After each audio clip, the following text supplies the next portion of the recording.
¿Vos? Buenas noches, un gusto como siempre. Bueno, cuánta información, ¿no? Bueno, la pregunta es muy sencilla. El gobierno iba por todo y por ahora se quedó sin nada y nadie entiende bien. Tenía que estar aprobado el presupuesto antes de fin de año y la tenían de taquito, decían están todos los números, está todo listo y media sanción a la reforma laboral. Y el presupuesto que fue aprobado en general, pero termina en un escándalo donde el gobierno se pelea con parte de sus aliados y además tiene un presupuesto que el mensaje es no nos sirve, nos genera déficit. No, y todo en un marco de un gran signo de interrogación, porque fíjate la paradoja que se da por estos tiempos. Esta derrota, o como querramos llamarla, que tuvo lo que buscaba el gobierno respecto a lo que finalmente sucedió, se mantiene en una calma pública, que en otro contexto hubiéramos visto una seguidilla de declamaciones respecto de los políticos, la política, bueno. Por un lado, eso en público. Y en privado... Eso es bueno. Es muy bueno. Que el gobierno es muy bueno no salga a embarrarla todavía más. Exacto. Y Nobleza Obliga es algo... con todo. Y Nobleza Obliga es algo que siempre se cuestionaba, ¿no? Respecto de lo que ocurría cuando algo no salía como querían. Pero por otro lado, tenés un gran signo de pregunta de qué pasó. ¿No? ¿Cómo fue eso a las 3 de la mañana? Lo que bien denunciaba en su momento Cristian Ritondo. ¿Cómo fue eso, esa alianza con el kirchnerismo? ¿Por qué no tuvo el resultado en términos de presupuesto con dos pilares que daban por hecho? Digo, ¿qué pasó ahí? Ahora con dos diputados que estuvieron ahí en toda la rosca y con Delfina Galarza vamos a contar un poquito qué hubo detrás de ese insólito traspié del gobierno. Pero pongámosle contexto. Vos sabés que hoy hubo noticias muy favorables para la Argentina. Hoy volaron las acciones, fuerte suba de los bonos riesgo país. Exactamente, un clima muy favorable para la Argentina, muy favorable, ¿no? Que le abre el panorama financiero al gobierno en este fin de año, pensando en enero, que está todo el tema de los vencimientos de la deuda en dólares. Y el gobierno esperaba coronar todo eso con una movida política, que todos decían ya está descontado, porque la verdad que tienen un número muy fuerte, van a aprobar el presupuesto, van a tener una media sanción de la reforma laboral en el Senado. Y mi impresión, no sé qué información tenés vos, José, a mí me da la impresión de que el gobierno se cebó. La vio tan fácil que aceleró a fondo y metió dentro de la discusión del presupuesto este famoso capítulo 11 en el cual estaba un artículo del 75 que derogaba la ley de financiamiento universitario y la ley de aumento de los fondos para discapacidad. Pero al mismo tiempo todo eso se votaba en un capítulo que tenía cosas muy importantes para algunas provincias o algunos distritos. Por ejemplo, el aumento de los fondos de la coparticipación para la Ciudad de Buenos Aires, la devolución de lo retenido por coparticipación, el fallo de la Corte, aumentos para el Poder Judicial, el Consejo de la Magistratura, también otro reclamo fuerte, subsidio de zonas frías, el subsidio del gas para alinear a los de la Patagonia. Entonces, hubo un genio, entre comillas, de la política dentro del gobierno que dijo, los vamos a dejar a todos pegados. Votemos un capítulo donde nos van a tener que acompañar los del PRO porque le damos lo de la ciudad, nos van a tener que acompañar los de la Patagonia porque les damos el subsidio del gas y así otras cosas. Pero al mismo tiempo van a tener que votar la derogación de la ley de financiamiento universitario y la derogación de la ley de aumento de los fondos para la discapacidad, que habían sido dos leyes muy votadas, porque no solamente fueron votadas hace 4 meses, sino que el presidente las vetó, volvieron a ser votadas en ambas cámaras con 2/3 de los votos, en diputados con más de 160 votos. Entonces, era una jugada muy fuerte. A mí me dicen que Caputo, obviamente, Luis Caputo, sin conocimiento de la dinámica política, dijo sería muy bueno que el presupuesto incluyera directamente la derogación de estas leyes que tenemos judicializado, que nos genera un problema en términos del gasto público y demás. Y hubo alguien que por eso hay que ver la información, ahora lo vamos a desmenuzar, que dijo, sí, lo podemos hacer. Mirá, la estrategia es esta. Y todos apuntan. Uno puede ser el ministro de Interior, Santilli, que dice, no, yo no fui. Sí, Otro sí. puede ser Ya aclaró Martín que no Menem, era. el presidente de la Cámara, Sí. ¿no? Con Lule Menem. Sí. Y mucho más no hay, porque el presidente no se mete en esas cosas. Parece que andaba por ahí la pista, al menos la que estaba más cercana iba por ahí. Hoy hablando con un legislador de los que son amigos, aliados, no sé cómo llamarlos, me decía, no se pasaron 2 pueblos, se pasaron 5 pueblos. ¿Cómo se pasaron 5 pueblos?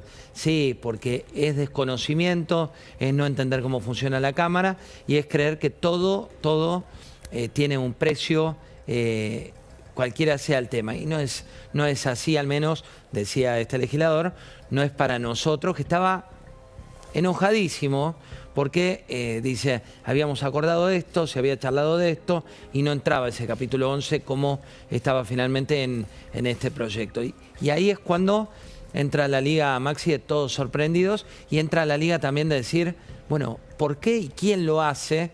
Y sobre todo, ¿quién estaba detrás de una estrategia que no estaba consensuada? Sí, porque además el gobierno repartió ATN a 6 gobernadores que lo iban a acompañar y que lo acompañaron en la votación del presupuesto en general. El reparto típico, ¿no? Justo la semana anterior a esta votación, el reparto de los ATN.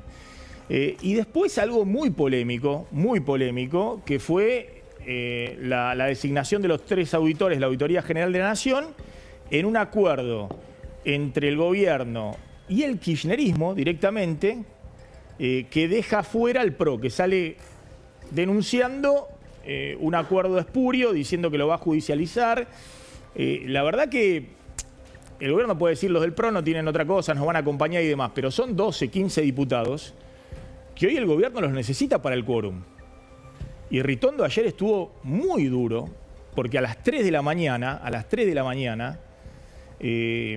votaron la designación de 3 auditores en la Auditoría General de la Nación. No, uno para el kirchnerismo, uno para los libertarios y otro para Salta, ¿no? Para Y el se gobernador sintió de Salta. totalmente traicionado, no solo por lo que dijo, que lo dijo de manera explícita, no fue que usó eufemismos, sino también por lo que decía en su bloque. En ningún momento se había hablado de ese tema, que finalmente sale a la luz, como bien decís, Maxi, 3 de la mañana, de una manera, viste, cuando ya las luces y las neuronas se empiezan a apagar. Sí, la pregunta es ¿qué hace el gobierno? ¿Qué información tenés respecto a qué hace, ¿no? El mensaje hoy a la mañana fue, el presidente dice, está muy enojado, dice así, el presupuesto no me sirve, trascendido de que podía vetar el presupuesto. Era algo ridículo, que el presidente va a vetar el propio presupuesto que envió el presidente. Y después Bullrich y Santilli salieron a matizar, a decir, bueno, no, vamos a corregirlo en el Senado, pero esto se posterga hasta febrero para poder discutirlo. Veremos. Yo creo que se fue reculando, y no me refiero al presidente, sino a la estrategia un poco del gobierno, desde ese momento de la mañana donde fue muy explícita esta idea de si no se veta, a lo largo que pasaban las horas, muchos dirigentes del oficialismo decían, pero no, este es el presupuesto nuestro. La argumentación más cercana al Poder Ejecutivo era, bueno, pero se metieron con 2 pilares que eran la clave para que el superávit se mantenga, y después, más con el correr de la tarde, fue, eso no sería lo correcto, veamos cómo ganamos tiempo, ganamos aire, que fue lo que finalmente ocurrió, y por lo bajo, pese a haber sido una derrota, se celebró con lo que ocurrió con Patricia Bullrich hoy en el Senado. Sí, insisto, hay un dictamen, pero también la reforma laboral, que el gobierno creía que con el envión y demás, hoy fue bastante pobretona la marcha de la CGT en Plaza de Mayo, ¿no? Sí. Una imagen que al gobierno le suma, porque dice, miren, enfrente tenemos este sindicalismo con esta capacidad de convocatoria muy con las banderas de siempre, con los discursos vetustos, ¿no? sin adaptarse a los tiempos, no solamente sindicales, sino también políticos.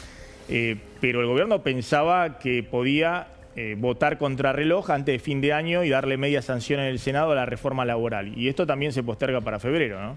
Sí, y aparte con un tiempo político que, como bien decís, esperaban subirse a la ola financiera, esperaban subirse a la ola de la baja del riesgo país, a la ola de las acciones trepando. Pero finalmente la política marcó nuevamente, Maxi, otros tiempos. Así es, José. José, gracias como siempre, un gusto. ¿Hoy es tu último programa? No. No, sigo la semana que viene. Cruzamos la que viene. Sí. Pero vos, grabados, es verdad. La que... Pero Navidad. Vos, Es Navidad la que viene. Ah, claro. Es Navidad, tenés razón. Pero por eso, no nos vemos la semana que viene. No, tenés razón. Bueno, ¿te acordás lo de Maduro? Nos habíamos saludado por fin de año hace 2 semanas. Yo veo que se despiden, pero yo sigo todavía. Así que, Bueno, pero felicidades. Si no nos cruzamos ahí en la medianera. Exactamente, y nos veremos Sí, el año que viene nos 2026. vemos. Sí, nos vemos en el 2026 acá en La Nación Más. José. Con todo, Maxi, dale. Un placer haber estado con vos. Igualmente, José. Muy buenas noches a todos, bienvenidos a Hora 23. Vamos a arrancar todo el debate, lo que pasó hoy con la marcha de la CGT en rechazo a la reforma laboral, lo que pasó en el Senado, finalmente con la discusión de la reforma laboral y sobre todo el escándalo en la madrugada en diputados cuando el gobierno, que tenía todo para anotarse un triunfo político fuerte, tener el primer presupuesto desde la llegada de Javier Milei al poder, termina con un presupuesto que dice no me sirve y amenaza incluso con vetarlo. Y de alguna manera empiezan a buscar los responsables. ¿Qué sucedió? Te lo vamos a contar ahora, pero empezamos de esta manera.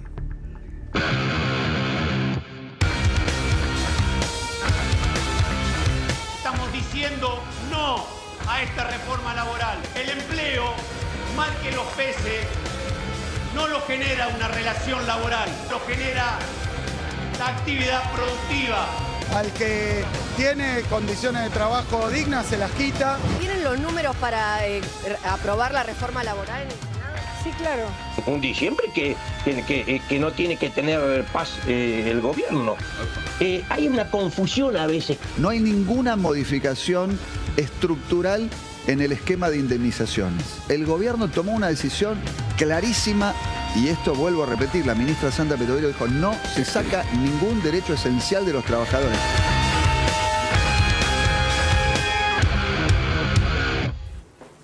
Ya estamos con Delfina Galarza, con Pablo Fernández Blanco. Se suman a la mesa el diputado Álvaro González, diputado nacional del PRO, el diputado Oscar Sago, diputado del MID, y el economista Emiliano Anselmi. Gracias por venir, Emiliano. Y el empresario pyme Cristian Roca. Vamos a hablar un poquito también qué está pasando en la realidad de las pymes industriales. Gracias por venir.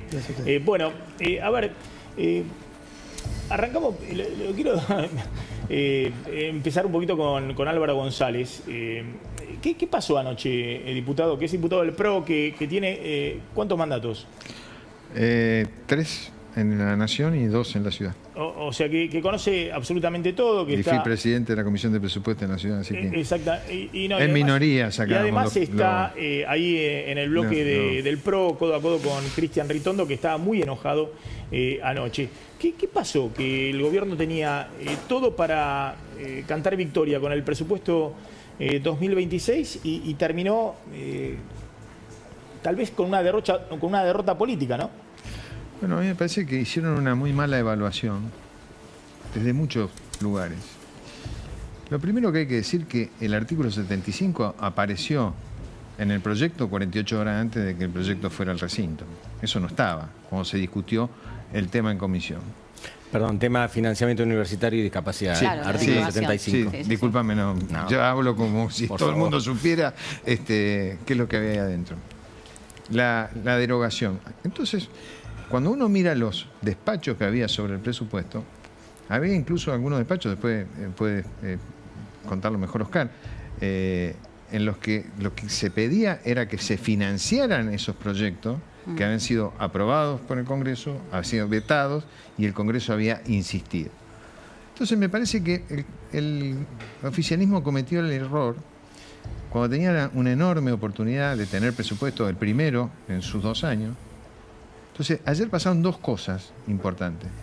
Y el error lo cometen cuando traen a la discusión la política en lugar de venir a buscar el presupuesto. Entonces, el artículo 75 era la batalla cultural. ¿De qué batalla cultural? Por el tema universidades y discapacidad. A ver, hagamos un punto ahí, porque quiero ordenar un poquito la cuestión y tenemos también varios tapes. Lo primero, el gobierno necesitaba votar un presupuesto de 2026. Para votar el presupuesto de 2026, el bloque del oficialismo tiene 95 diputados, buscó distintos acuerdos, ¿no? Para conseguir el quórum con el bloque de Pichetto, de Provincias Unidas, con el radicalismo, con sectores del PRO y demás, para llegar a los 129 votos del quórum. Y consigue, después en la votación en general, hubo también reparto de ATN para 6 provincias, 2 peronistas y algunas aliadas. Bueno, consigue 132 votos en la votación en general. Sí, exactamente. Pero había un capítulo que incluía la derogación de la ley de financiamiento universitario y de financiamiento de la discapacidad. Un capítulo en el cual estaba ese artículo, pero también había una serie de intereses para distintas provincias. Por ejemplo, subsidio al gas para la zona fría, para la Patagonia, los fondos de la coparticipación para la ciudad de Buenos Aires. Sí, la derogación de asignaciones familiares, ¿no? Justamente hoy digamos, están sujetas a la movilidad, a la inflación. Bueno, iban a ser discrecionales. Digo, esto también hacía algo. Eso era para el gobierno, ¿no? Bueno, exactamente. Claro, lo que digo es que con esto el gobierno quería derogar universidades y discapacidad. Sí. Y decía... y para eso había que votar a favor de un capítulo. Exacto. Claro, pero aparte va la votación por capítulo también. Pero por eso, en ese ahí arranca el tema. Pero perdón, en ese capítulo 11, si se votaba a favor del capítulo 11, se derogaba universidades y se derogaba también discapacidad. Pero era muy importante para la ciudad de Buenos Aires porque se aprobaba que pudieran tener los fondos para la coparticipación. Era muy importante, por ejemplo, para el Consejo de la Magistratura porque iban a tener fondos para la justicia. O era muy importante para el sur porque iban a tener el subsidio al gas. Ahora, entonces era como una especie de jugarreta en la cual el gobierno decía, vótenme este capítulo porque si me votan este capítulo van a tener todo esto que ustedes están queriendo. Y van a ver, hay algunos diputados que votaron ese capítulo, por ejemplo el diputado por Santa Cruz que dice, yo no estoy de acuerdo con que deroguen la ley de financiamiento universitario o la ley de discapacidad. Yo voté a favor de eso, pero ahora voy a votar este capítulo que las deroga porque necesito el subsidio del gas en la provincia de Santa Cruz. Entonces el gobierno generó como si fuera una fórmula política única, extraordinaria, para salir victorioso. Y bueno, y le votaron en contra ese capítulo. No sé si tenemos el momento donde votan en contra el capítulo 11, que era el que tenía el artículo 75 y todas estas cosas, y es la gran derrota del gobierno, ¿no? Exactamente, acá son 123 votos negativos. A ver, Maxi, vos lo decís bien. Acá hay, ¿cuáles son los, digamos, mirá cómo festejó la oposición. A ver si tenemos el audio.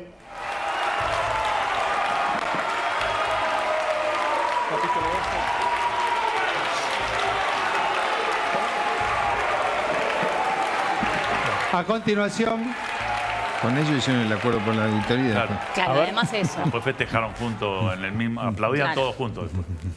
Qué lindo. Claro, porque acá está, hay varios acuerdos, ¿no? Por un lado, después tenemos todo el acuerdo con la AGN, qué sé yo, la Libertad Avanza, con el kirchnerismo y también, además, con Salta, ¿no? Por estos 3 lugares vacantes. Pero lo que veíamos recién, Maxi, tiene que ver justamente con, básicamente, el rechazo a este capítulo entero. Pero ¿quiénes son los que hacen la diferencia? Bueno, legisladores que responden, algunos gobernadores que funcionan y que funcionan, digamos, con el gobierno. Básicamente, ¿quiénes hicieron la diferencia? Bueno, hicieron 2 diputados de Tucumán, también de Catamarca. Bueno, también inclusive se abstuvieron los radicales, Chaco, Entre Ríos. Esos son los que hacen la diferencia. Claro, ¿por qué no ponemos 2 cosas? Una, ¿quién armó esta fórmula? Insólita, nunca se había visto. Es que para votar un capítulo que necesitaban las provincias, al mismo tiempo derogabas algo que necesitaba el gobierno. Era como una especie de fórmula matemática, es decir, che, voten esto, por ejemplo, la Ciudad de Buenos Aires, que va a votar en contra, va a rechazar que le den los fondos de la coparticipación. Ahora, al votar a favor de ese capítulo, estaba derogando dos leyes muy, si se quiere, muy sensibles. De hecho, ¿por qué no ponemos un poquito los gobernadores? Todos empiezan a ver a 6 gobernadores y en el gobierno dicen, che, pero estos nos iban a acompañar, nos acompañaron en el presupuesto en general y sus diputados no acompañaron en esto que era muy sensible. Exactamente. ¿Y qué dicen los gobernadores? Los gobernadores dicen, ¿qué quieren? Frigerio, por ejemplo, que es aliado del gobierno y que el diputado entró por una alianza con la Libertad Avanza. Dice, ¿y la Universidad Nacional del Litoral? Claro. ¿Qué hacemos? Yo soy egresado de la Universidad Nacional del Litoral. Jaldo, que es el peronista de Tucumán, que es aliado total del gobierno, el peronista. Y dice, ¿y la Universidad Nacional de Tucumán? Entonces, el gobierno tocó una veta muy sensible creyendo que se iba a llevar puesto a todos y terminaron votándolo en contra. Exactamente, y acá hay dos situaciones. Por un lado está el pedido, que yo tengo entendido que en un principio viene de Economía, que es de incluir el famoso artículo 75, es decir, la derogación en el capítulo. Esto sería un pedido, a mí lo que me dicen es de Economía. Estamos hablando de Luis Caputo. Ahora bien, la estrategia de incluir, es decir, de votar todo el capítulo entero a sabiendas de que se iba a rechazar este artículo, eso a mí lo que me dicen es que parte de la Cámara. Y por eso todas las miradas están puestas sobre Martín Menem. Exactamente, y esto es un poco lo que se hace Martín Menem y Karina Milei, ¿no? En tándem, y también Lule Menem. Esto es la información que yo tengo. Es decir, que lo pide Caputo, Luis Caputo, y el ministro del Interior a todo esto que juega Santilli. A ver, ayer estuvo repartiendo reunido. ATN, digamos, para alinear voluntades. Ayer estuvo reunido, y corríjanme los diputados si me equivoco, hasta último momento con Martín Menem en el despacho, con las negociaciones, inclusive con algunos gobernadores. No sé si esto es así. Lo pidieron primero en labor parlamentaria a las 12 del mediodía. Lo pide el presidente del bloque. Debe ser a través. Nunca lo escuché yo al ministro del Interior, ni siquiera al ministro Caputo, que era un pedido de Economía. Así que el que lo pide es a las 12 del mediodía, el presidente del bloque, que pide votar por capítulos. Claro. Sin saber, es decir, porque aparece, como dijo el diputado Álvaro, 48 horas antes aparece el artículo 75. Sí. Entonces, ¿qué piden? Votar por capítulo. Y empiezan a tirar todos los pedidos que teníamos, algunos diputados, como el diputado Ritondo, que tenía el pedido de la Ciudad de Buenos Aires, y otros diputados empiezan a tener los pedidos de los gobernadores, etcétera, etcétera. El agregado, ¿dónde los acumulan? En el artículo, en el capítulo 11, para hacer una trampa, una picardía. Sí. Una picardía tramposa que utilizan y le salió mal. Una ingenuidad. Se los avisamos, se lo dijimos a las 12 del mediodía, se lo volvimos a reiterar a la tarde, formas, antes de empezar la sesión. No cometan el error, porque van a cometer el error y van a quién le arriesgar avisaron, Sago? los capítulos. Y terminaron ¿A mal. Menem? ¿A Martín? Al presidente del bloque, y seguramente el presidente del bloque le comunicó. Aún así, el PRO se prestó al juego y votó a favor, sacándolo al Álvaro González presente, ¿no? Pero yo ahí lo que quiero dejar claro es lo siguiente. La votación por capítulo es una cosa que se decide en labor parlamentaria y después se vota en el recinto. Sí. Y quedó así. Entonces, a partir de que se votaba por capítulo, el gobierno entendió que podía camuflar dentro del capítulo 11 los pedidos. Yo había pedido, en términos no personales, sino en términos institucionales, soy miembro del Consejo de la Magistratura, que al Consejo de la Magistratura le habían recortado el 75% en los bienes de uso y los bienes de capital, con lo cual no había posibilidad de funcionar. Entonces, eso eran 22.500 millones de pesos. La mitad del pase de Mastantono, para que tomemos dimensión. Sí. Para todo el Poder Judicial de la Nación. Bueno, entonces lo receptan al pedido y lo ponen ¿dónde? En ese capítulo. En ese capítulo. Entonces, tampoco que ponían la plata del gobierno de la ciudad. Lo que ponían era la facultad que ya tiene el jefe de gabinete para hacer las modificaciones presupuestarias, porque lo que tiene es una sentencia a la ciudad a favor de la Corte Suprema. A ver, quiero ir punto por punto. Fíjense, el diputado Giuliano de Provincias Unidas, provincia de Buenos Aires, cuando plantea esta jugarreta en medio del recinto, lo hizo de manera muy categórica, denunciando el capítulo 11. Creo que lo hace dirigiéndose a Berti Venegas Lynch, que es el presidente de la Comisión de Presupuesto de Hacienda. Informante en ese momento. Que hay que decir que Berti Venegas Lynch no es que armó esta jugada. Funciona de miembro informante. Pero era el miembro informante del oficialismo. Fíjense. Esto establece, particularmente el presupuesto judicial tiene una partida especial.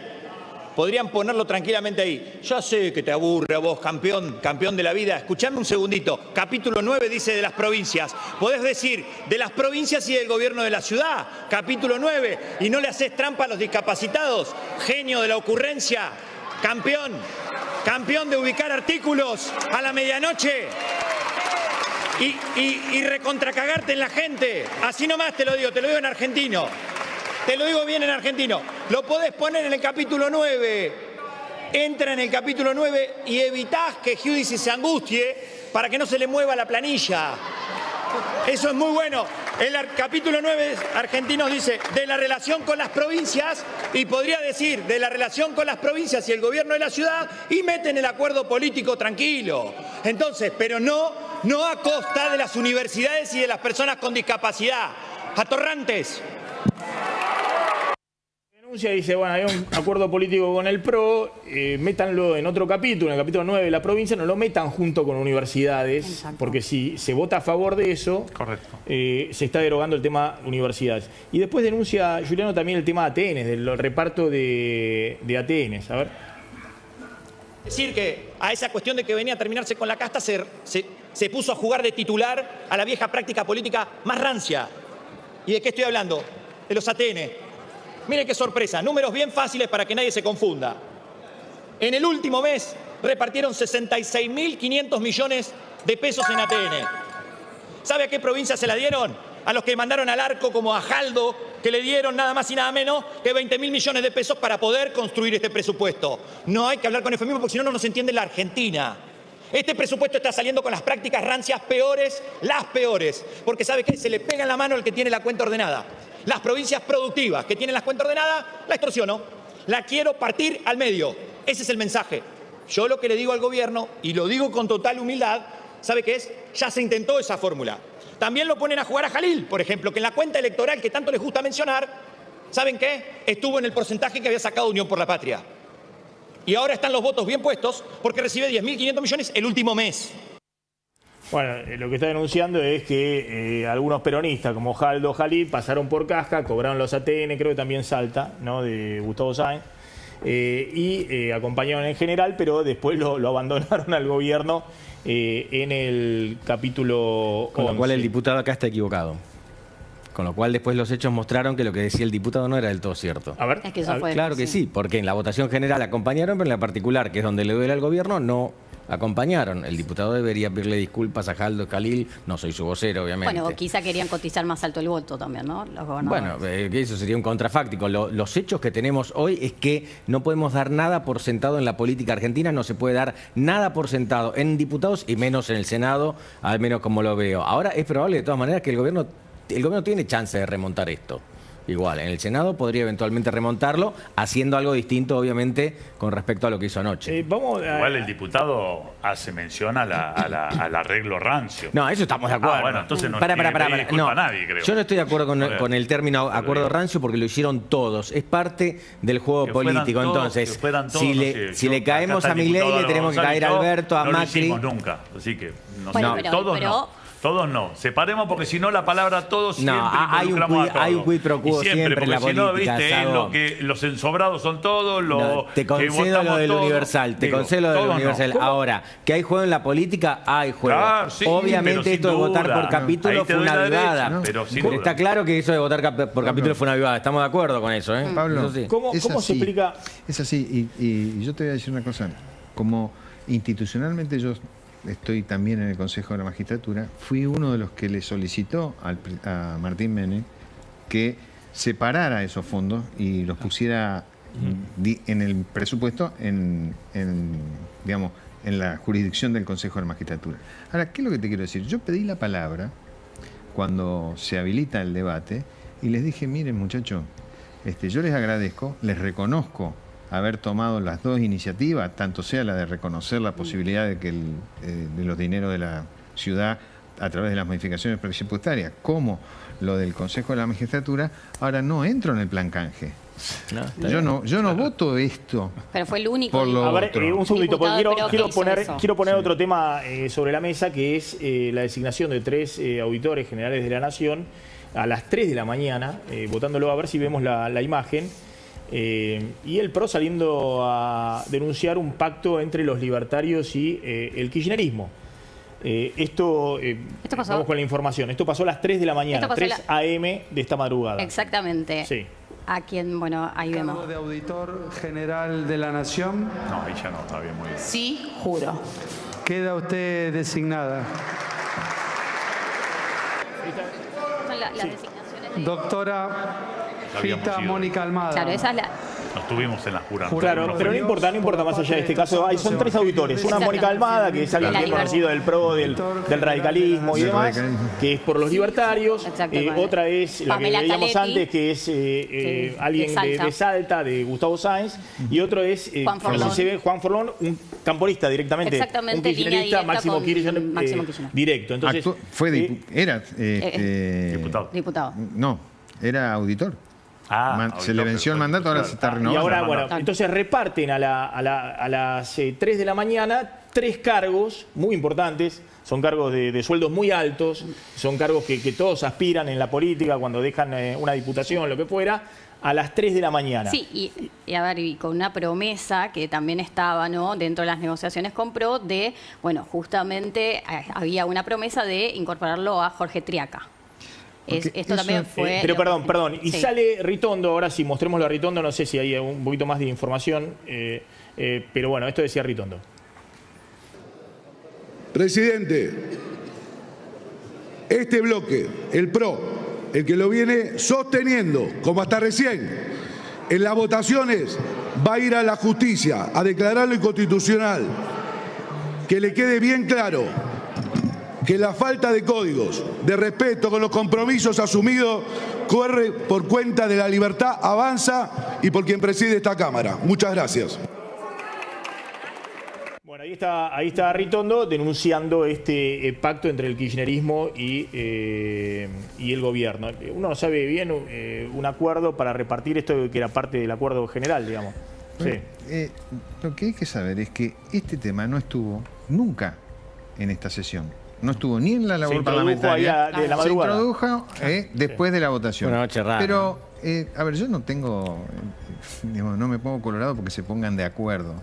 El problema es quiénes se ponen de acuerdo y para qué. ¿Y quiénes se pusieron en esto? El kirchnerismo con la Libertad Avanza. Máximo Kirchner con Martín Menem.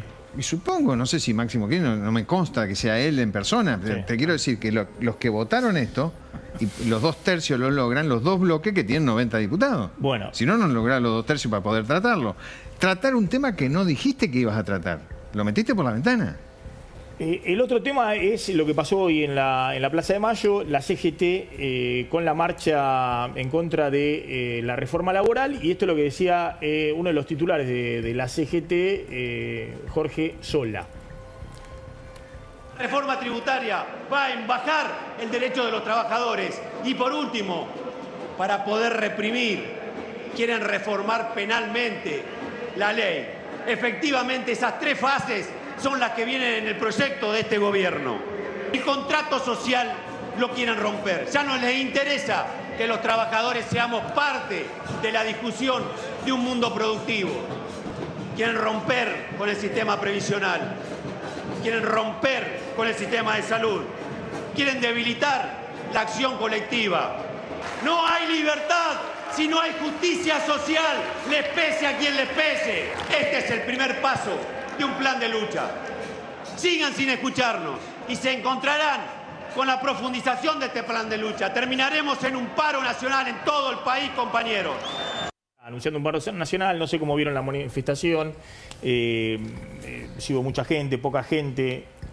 A ver, la realidad es que se esperaba una manifestación, quizá una muestra de poder, o por lo menos eso es lo que buscaba la CGT. Podemos decir que quedó a medio camino. Lo cierto es que igualmente se podía ver, sobre todo en las imágenes aéreas, que había cierta concentración. Eso es, ahora justo esa es una imagen de la desconcentración. Pero la realidad es que podemos decir que fue a medias, ¿no? Por lo menos un poco es lo que... No, a ver, no fue una marcha a la altura de una reforma laboral por parte de la representación sindical. Es decir, se está hablando por primera vez en Añares de una reforma laboral y a vos no te gusta, se suponía que iba a haber una reacción mayor que no ocurrió. Sí, las sorpresas vinieron por el lado del Senado, por otra parte, ¿no? Bueno, en el Senado, ahí está Patricia Bullrich, que reconoce que se pasa para febrero la discusión por la reforma laboral, ¿no?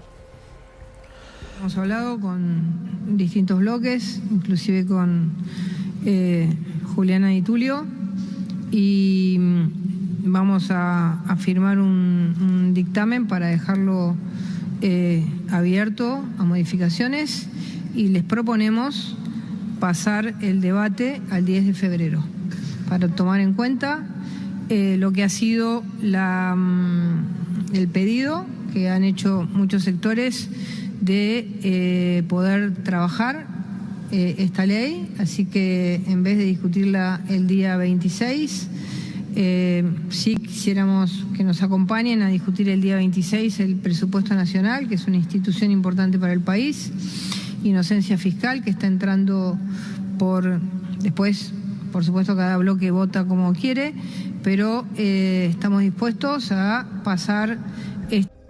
Bueno, pasa todo para febrero. Perdóname, Maxi, es muy interesante la versión negociadora de Bullrich, ¿no? Porque dice, el dictamen está abierto, ustedes hagan los comentarios que quieran, hace referencia a Di Tulio, que es el arco ideológico opuesto, con lo cual una versión nueva. Claro. Con lo cual no hay dictamen. Claro. Bueno, si está abierto, no hay dictamen. Lo sumo a Cristian Roca, que es empresario PYME. Vos, Cristian, sos empresario del sector de grifería. Así es una empresa metalúrgica. 55 años somos los herederos de la empresa con mis hermanos. Y nada, vengo acá, gracias por invitarme, por el tema de lo que está pasando con la industria, ¿no? Con la parte de productividad más que nada, porque... las pymes somos el sostén de todos los gobiernos de hace años, acomodándonos al camino que elige cada uno. Y nada, se está muy preocupado todos los sectores, no solamente en metalúrgico, lo podemos ver en lo que es textil, lo que es en todos lados. ¿Cómo está tu situación? Nuestra situación hoy en lo que es grifería, desde hace 13 años que ya viene con una problemática de empezar a sustituir por importaciones por los costos. Las grandes... importadores, jugadores que estaban en su momento y empezaron a facilitarle con las trabas y no trabas de los diferentes gobiernos, empezaron a meter mercadería de menor costo y sabemos que viene todo procedente de China, que tiene subsidios y sabemos que son encubiertos y uno lo puede ver porque he podido viajar estos últimos años, hace 15 años que viajo, para ver cuál es el mecanismo de diferencia que tiene con la producción nacional. Y es eso, es el subsidio que tenemos y llega acá una tercera parte de lo que siempre estamos peleando como industria para producir y estar a la igualdad. Lo que pasa que la diferencia en el proceso productivo, en lo que es impuestos, nosotros estamos a una diferencia de un 30-40%. O sea, si analizamos, yo las veces que he viajado, ellos compran el material al mismo precio que nosotros, porque el commodity, que es el bronce para hacer la grifería, el año pasado era lo mismo que en Argentina. Ya teníamos un dólar más unificado, no había un dólar paralelo, pero igualmente llegaba a un tercio acá en Argentina. Y entonces ahora se empezó a agravar después de este liberamiento del cepo, cuando se liberó el cepo, de las grandes emprendedores en cuanto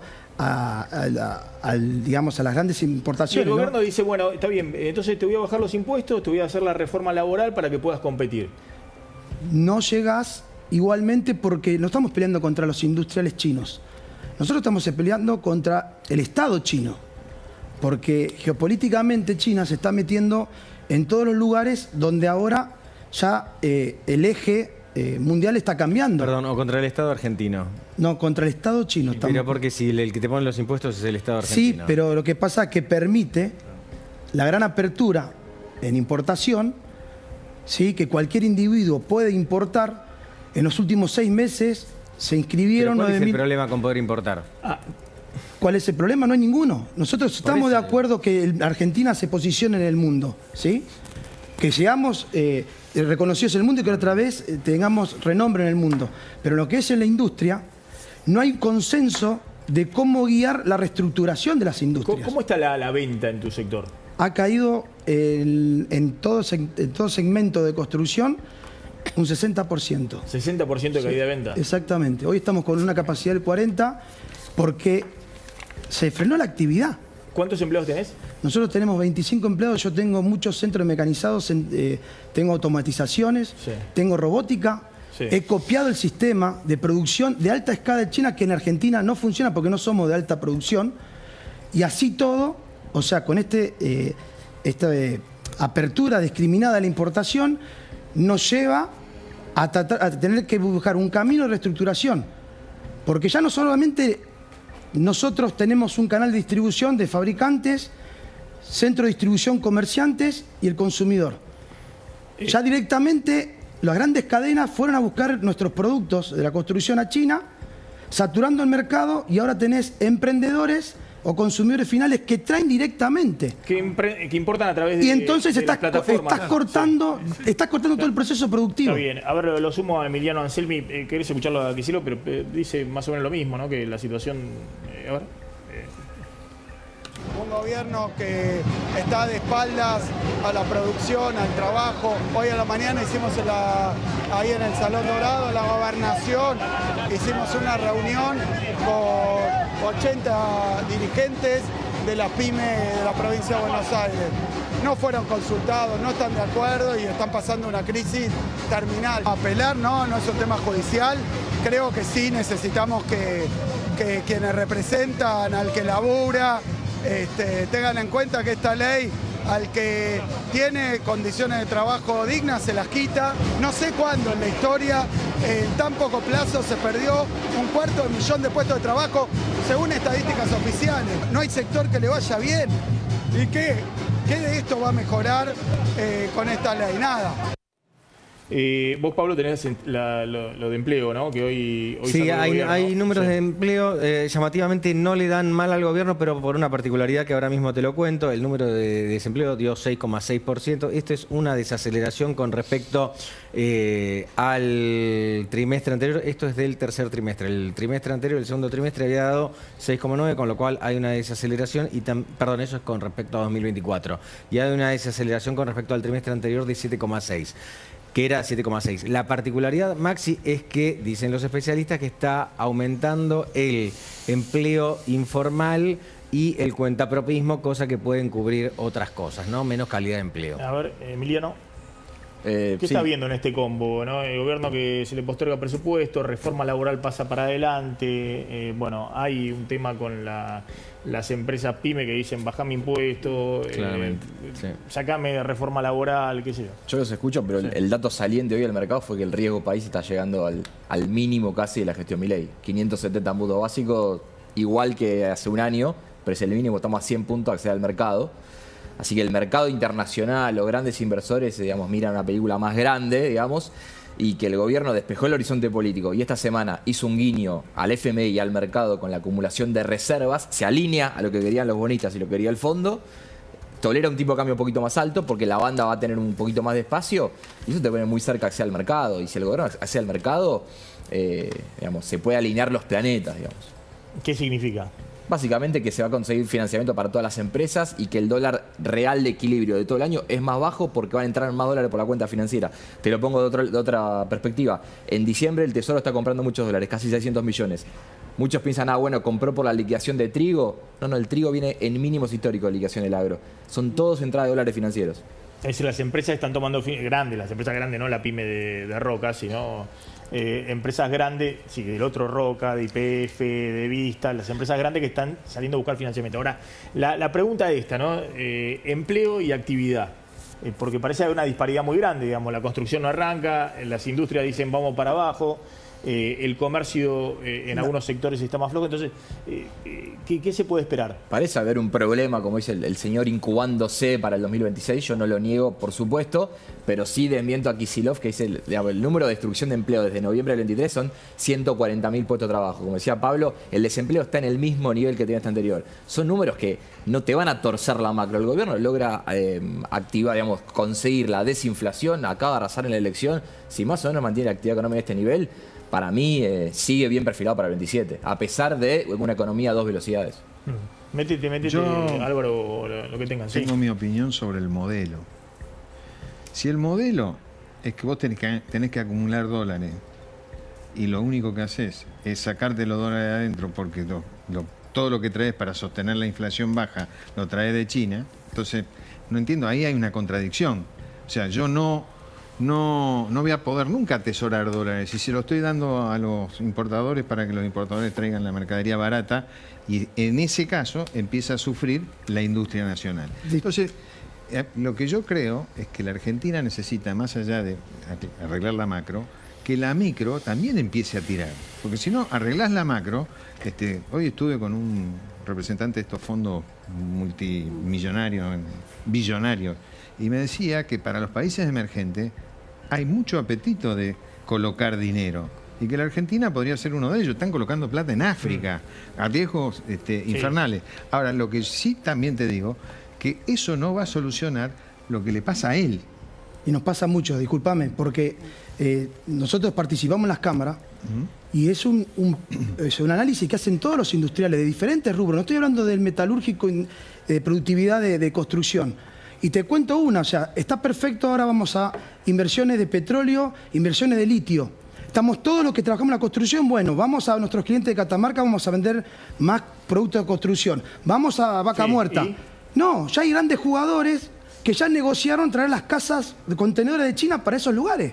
Entonces ya perdemos nuestro cliente, que es el canal de distribución, nuestros comerciantes, que ya también se están viendo feos porque dice, no tenemos el mostrador, que ha caído la venta de mostrador, no tenemos la obra pública, no tenemos estas futuras inversiones que van a venir a dar un próspero, ¿no?, para el crecimiento en Argentina, pero estamos hablando de que hay que erradicar también los puestos de trabajo. A ver, 45.000 puestos de trabajo, dicen, en un futuro, en la petrolera y en el litio, pero corre riesgo en las pymes... Que no haya proveedores locales, sino que vengan importados también. Que va a venir toda y la gente, ¿cómo la erradicamos si no están capacitadas para ese puesto de trabajo? A ver, Maxi, hay una problemática también. Hoy lo pasaron ustedes, creo acá. El tractorazo que hubo en Europa, ¿por qué? Por los acuerdos con el Mercosur. Porque los productos del Mercosur le están dañando. O sea, muchachos, miremos el mundo también, porque nosotros no inventamos nada. El mundo también está recontra preocupado por esta misma problemática de la pequeña y mediana en Europa. Fíjense, así que es un problema general. A ver, Santilli diciendo lo que va a hacer el gobierno, el ministro del Interior, explicando bueno cómo va a seguir el tema presupuesto y reforma laboral. Hay algunos temas que nos faltaron, que estaban en el capítulo 11, que lo vamos a trabajar en Senado, a ver si podemos lograr reestructurar y trabajar en conjunto. Pero bueno, eso vamos a descartan el veto, ustedes apuestan a cambios en el Senado. Yo lo que digo es que nosotros vamos a apostar a trabajar en el Senado, a ver si podemos introducir algunas modificaciones que permitan ordenar esta variable que estamos planteando. ¿Confían que se pueda revertir esa tónica? Yo confío en que podemos hacer un trabajo para mejorar aún en la muy buena sanción que tenemos para hacerla mucho mejor. Se lo ve tranquilo al ministro del Interior, ¿no? Pero el gobierno quería ponerle un moño, digamos. Quería tener un presupuesto, que es un pedido del FMI, pero también de los mercados, y alguna señal fuerte de reforma laboral antes de fin de año. Eso no va a poder ser. Igualmente, eso, Emiliano, ¿vos crees que no va a obstaculizar la baja del riesgo país, lo que está buscando el gobierno, ¿no? Te puedes subir un poquitito el riesgo país mañana, porque el mercado esperaba el presupuesto, pero lo que el mercado quería era macro. O sea, quería reservas, quería eso, y el gobierno se lo está dando. Con una promesa. Porque está comprando el Tesoro. El Tesoro está comprando y está la promesa que el Banco Central va a comprar 10.000 millones en 2023. Con la sola promesa, el riesgo país comprimió 70 puntos básicos. O sea, si a mí me preguntás, que el mercado quería más shock económico que shock político. Subirá un poquito mañana el riesgo país, pero está cerca de acceso al mercado todavía. Bien. La movida del gobierno era aprovechar el momentum, ¿no? El momento se extiende en el verano. Al 10 de febrero. Pareciera que sí. Sí. Eso es lo que termina un diciembre. Hoy Aguiar, creo que de ATE, salió a decir algo así, palabras más, palabras menos. No sé si lo escucharon. Sí, hay que volver loco al gobierno. Una cosa, o que iba a haber un diciembre, que sea un diciembre. No. La verdad que entre los diciembre que hemos tenido es un diciembre tranquilo. Con discusiones, pero... Claro. Tranquilo. Sí, pero no vas a comparar la discusión. No sé qué ven ustedes, digamos, pero no... De mínimo riesgo país. Sí, o sea... No, pero más allá del riesgo país, digamos, la riesgo país, pero la conflictividad, digamos, una marcha... Pero Maxi, el hoy inversor la afuera CGT que iban todos, con pedían muchas permiso para hablar. como la, sí, pero te digo, el inversor afuera... Con muchas preocupaciones, tranquilo, pero con muchas mirá que el inversor afuera te mira la macro y la conflictividad social. Ahora, en términos de la conflictividad... Hoy no hubo protocolo antipiquete, marcharon casi como si fueran Maxi, no vas a una manifestación inglesa. No vas a comparar este diciembre con el diciembre de 2017. ¿Recordás lo que fue lo del de Macri con la reforma jubilatoria? Claro. Y fue un escenario comparable. Había ganado la elección de medio término, muy bien, se mandó con la reforma jubilatoria y fue un desastre, no solo por la reforma jubilatoria, también lo que vino después. Me perdí algo hoy en la manifestación, hubo algún incidente, hubo alguna cosa, no sé si estuvieron viendo. Creo que no. No pasó nada. Yo por lo menos, por lo que vi, no. No, la realidad es que prácticamente no hubo incendio. Sí, en un momento se activó el protocolo. Yo veo una CGT que dice, bueno, si avanzan y siguen con esto, vamos a anunciar un paro general. Maxi, cuando la realidad te atropella. ¿Cuándo estamos? El 18 de diciembre. Claro. Están hablando de hacer un paro para febrero-marzo. Por eso, pero cuando la realidad te atropella, hoy nadie puede negar que se necesita una reforma laboral. El tema es qué reforma laboral. Porque siempre pasa lo mismo. O sea, a mí me preguntan, che, ¿vos estás de acuerdo? Pero ¿cómo no voy a estar de acuerdo con la informalidad que hay? Y vos le preguntás a él que tiene una pyme y también está de acuerdo que hay que hacer una reforma laboral. Y le va a preguntar a un trabajador informal y te va a decir que también está de acuerdo porque quiere ser formal. El tema es qué reforma laboral. Y para que haya reforma laboral tiene que haber trabajo. Y para que haya trabajo tiene que haber pyme. Ahora, si el modelo es estrictamente un modelo financiero y no hay un modelo de desarrollo nacional, el trabajo no va a existir per se. Al contrario, se va a caer. Porque cuando uno mira el contexto general, todos los avances tecnológicos hacen ya, de por sí, que haya menos empleo. Entonces, si a eso vos le sumás que tenés un modelo en donde para sostener los precios bajos traes todo de afuera, te quedás sin empleo local. Entonces, necesitamos un modelo de desarrollo en la Argentina, me parece a mí la opinión. Y disculpa que te interrumpa, hoy se satura por la gran cantidad de importadores, emprendedores, que han traído, vamos a los casos de los productos electrodomésticos, el famoso ventiladorcito, que arrancaron en un precio y hoy están rematándolos porque tienen... Le está yendo mal a los importadores. No sé, porque ya se saturó. ¿Por qué? Ya se saturó, no se venden el importado. Porque se mandaron todos a importar, tienen stock y demás, hay más ventiladores que gente. Están para recuperar algo de dinero antes que están rematando con baja de precio. Hay más ventiladores que gente. Gracias a todos, me piden por favor cortar. Gracias a todos. Controla los costos y la gestión de tu pyme con Simple Tempo. Maneja tu facturación, compras y tesorería de forma ágil y sencilla. Con el mejor software administrativo contable, Tempo Software. Si tenés una pyme o sos autónomo, ingresás a simpletempo.com y elegís el plan que mejor se adapta a tus necesidades. Simple Tempo, 25 años junto a las pymes argentinas.